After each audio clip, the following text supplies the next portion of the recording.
Hey guys, this is Mike. Today we're going to be looking at the Secret Invasion's Talos Marvel Legends figure. This is a figure that I thought about getting for like civilian parts for a while, but I never did pick him up. But he's really cheap now, so I finally did end up getting him. But he's part of this Hydra Stomper Build-A-Figure wave. And this is the era of plastic-free packaging, so not going to get a good look at the figure until you open it up. Sorry, these parts are not showing up very well. There we go. Yeah, so this show is infamous for being terrible, and I was kind of intrigued by the first episode, and then after that, they really quickly lost me. So I never caught the last episode, but I saw clips of it posted to YouTube for like the final fight, and oh my god, does it look bad. It just looks terrible. It really brought shame to the MCU's image. So let's look at his accessories first. We have this freaky scroll head, where it's supposed to be, based on the movie's version of the scrolls. I'm sorry, the lighting in here is not great, so it's not looking the best. It's kind of gross or grotesque, but when I saw the Captain Marvel movie, I thought they were okay by the way they portrayed the scrolls, but I don't know, now I have kind of a rotten aftertaste because of that terrible show, Secret Invasion. What a waste of such a storyline. This is part of the Hydra Stomper.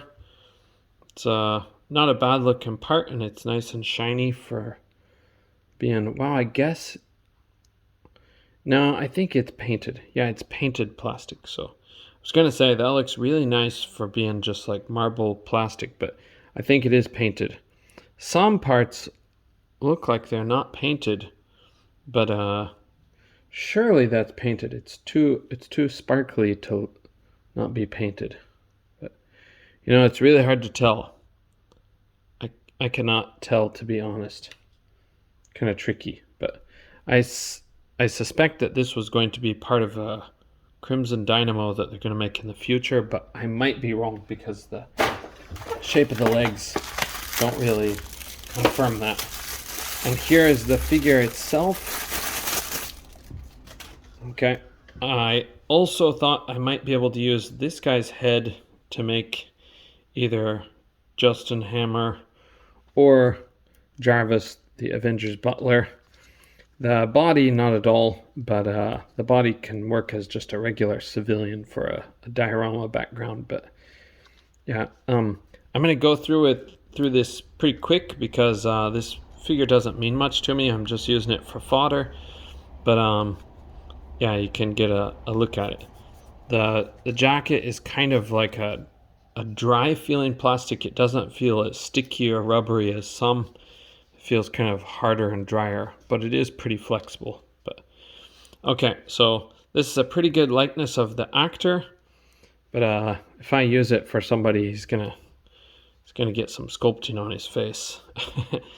Okay, let's look at the posability of this figure.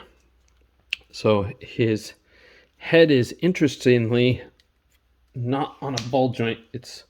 I guess it's on a ball joint, but it's down here at the neck, which is very weird. Okay, so you can pop out the whole head, then you can pop in that scroll head instead. But they did a similar thing with the Tombstone figure, which I don't think I ever reviewed, but it's a weird kind of concept, but I think it does limit the figure overall. So he can look down just about that far, up just about that far, side to side. He does have a lot of attitude, but that's about it. Okay, his arms will go all the way around up to here, which is pretty good. And he has these skinny civilian type arms. He suffers from the big ball under here if he does that, since his arms are not very thick. And he's got double jointed pinless elbows. So I'll get you that far. Oh my God, what happened? I'm sorry. I'm trying to get it to focus and then it adjusts the light accidentally. Okay. And then his wrists hinge and swivel. Okay, his diaphragm joint is in here, so he's actually got an ab crunch instead of a diaphragm. But it can go back that far, just a little bit, and it can go forward like that. Okay, the jacket hides, might look kind of weird if it doesn't hide it, and he bends under the belt, which is kind of interesting. He can kick up to only there, but the jeans look like kind of a good, what can I say, a good sculpt. They have a little bit of detail, but I don't know if that shows up on camera very well.